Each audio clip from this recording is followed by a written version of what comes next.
An internal critique. Internal critique. For internal critique. An internal critique. Internal critique. To internal critique. For the internal critique. You're under the internal critique now. I already up women? For internal critique. Higher internal critique of my argument. My turn for the internal critique. Do the final internal critique for the debates. Your internal critique time now. You just internally critiqued and giving an internal critique. Internal critique. Doing an internal critique. Doing an internal critique. Oh, I'm giving what's called an internal critique. An internal critique doesn't necessitate an argument. This doesn't make sense. Internal criticism. I'm willing to do 2 rounds of internal critique. Start with an internal critique, move to an internal critique, rounds of internal critiques. An internal critique on. I'm doing an internal critique. Then you can do your internal. I just ran an entire internal critique. Via an internal critique for the internal critique about my internal critique. This is an internal critique. Utilizing internal critique. Use internal critique. Do I have a staple for utilizing internal critique? Andrew keeps calling what he's doing an internal critique. But instead of reasoning within your view, it's just code for interrogation. Internal critique is when you show that someone's system or worldview contradicts itself using only their own rules or beliefs. So you're basically saying, right, let's assume your rules are true. Here is where your logic breaks down. For instance, if a Christian claims God is all-loving and all-powerful, but evil exists. So what you would do in this case is say something like, if God is all-powerful and all-loving, why does he allow evil? That doesn't add up within your own system. So you're not arguing from the atheism perspective. You're using their own beliefs. What internal critique is not. It is not changing the topic or inventing a new rule, and it is not just attacking from your own beliefs. So something like, well, I think you're wrong because my system says so, which is something that Andrew does quite a bit. And it's not just nitpicking random details. So internal critique means just beating somebody at their own game using their own rules. If you use outside beliefs or move the goalposts, you're not doing it right. Andrew often claims to do internal critique, but he just swaps in his own beliefs and pretends it's theirs. And that's, setting aside all the instances where he just uses it as another word for interrogating each other. Yeah, I'd like to move into feminism now. Okay. I stood up to her internal critique, and now it's time for her to stand up to mine. Okay, got it. We'll do feminism. So, force doctrine, she did an internal critique. She agreed with force doctrine ultimately. So now I'd like... Here. I'll do it.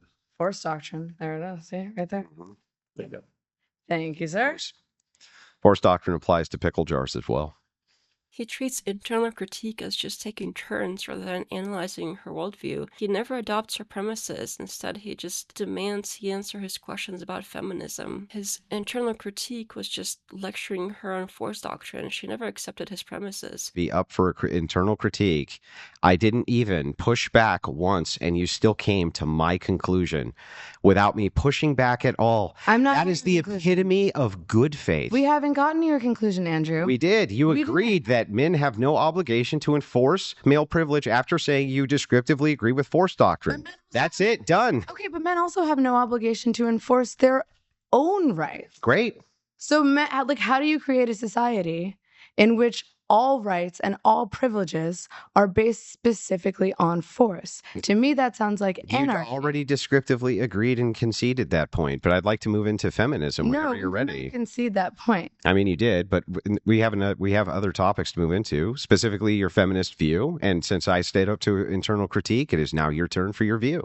He says both sides should do internal critique, but immediately flips to, now it's your turn for your view. Just claiming victory because she conceded one descriptive point isn't an internal critique. Do you not believe that it's a moral... It's not my turn to answer questions. Your turn for the internal critique. Here, he just uses internal critique to avoid answering. Instead of adopting her premises, he just deflects and insists it's her turn, which it's not analysis, but dodging. Well, answer to hurt other people. It is inherently wrong to hurt others. And what makes it inherently wrong?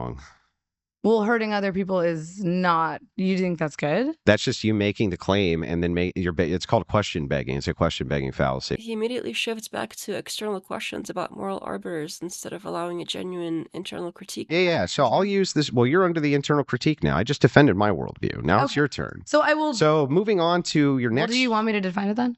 Well, you don't need you. I mean, I guess you can try real quick if you want to do that on the social side, or we can just move right into your feminist worldview of what is bad. What would be the difference between a feminist? Well, I'm trying to make the determination then, if it is the case that all I have to do is prove to you that feminism has caused negative outcomes, then you would concede that feminism's bad, right? But feminism hasn't caused negative outcomes. But if I could demonstrate that it has, then you would concede it was bad. But it hasn't. But if I could demonstrate that, you would have to concede it's bad, right? Well, you can't. But if I could? You can't. But if I could, would you concede it was bad? I want to hear your definition of what is bad, though. Why would my definition of bad have anything to do with what your definition of bad is? The entire debate, you have been advocating against the free will and the bodily autonomy of us. I went my whole group of people. My whole view. Hold on, pause. You want to disenfranchise voters. My whole view was already up women, for internal critique, and I gave you the entire internal critique of my argument of force doctrine for an hour and a half, and now it's my turn for the internal critique. An internal critique of the argument of force doctrine for an hour and a half. Let's calm down. What do you know what time it is? Yeah, it's about to be 5:45 around. Yeah, so it was about an hour and a half. So here's the thing, right? When we get into feminism itself, if I can demonstrate to you that the outcomes of feminism have been bad, will you concede that it's bad? If I could. He treats internal critique as just getting you to agree with his force doctrine. If your critique is just, well, see, you agree with me, it's not internal. Feminism is bad. Mm-hmm. How would you, under the force doctrine, then that would be saying that has nothing to do with my view. No, you're now under internal critique. I'm saying that under the force doctrine, the only way to remove feminism would be through force. If we can both agree. That's not the only way to remove feminism. Really? But I thought all power comes through force. So? He uses internal critique as a setup to demand that she justify herself with his own loaded scenario, not by exposing any contradiction in her beliefs. Yeah. And we'll do the final internal critique for the debates done. What's the next topic, Brian? Or do you want me to bring one up? We could cover differentials when it comes to privilege, male privilege versus female privilege. He equates answering questions for a while with providing an internal critique. On basically every single point my opponent lost, it was wild to see, but she mostly lost because I was willing to stand up to the internal critique of my view of force doctrine and still got the concession out of her on what force doctrine was and the application of it. Again, he frames it as heroically enduring criticism rather than actually critiquing his opponent's worldview. That is self-congratulation, not internal critique. It's an emphasis on empathy and individual human rights. That's not empathy. Yes, it is. It's empathy for the individual because your ideology is not based on empathy. It's based purely on subjectivism through the Bible and religious. I haven't offered a single biblical argument. I'm just purely operating off of hedonistic. Your argument. I'm literally going off of this. The worldview is utilitarianism. Utilitarianism being harm. This comes from Mill, who says that harm is a physicality which exists inside of the norms of politics.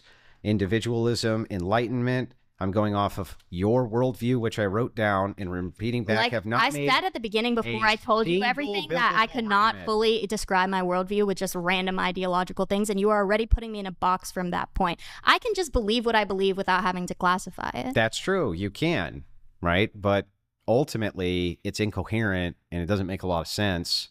And when you say, well, wait, you're coming at me with a biblical worldview. No, I'm just giving you back your own worldview.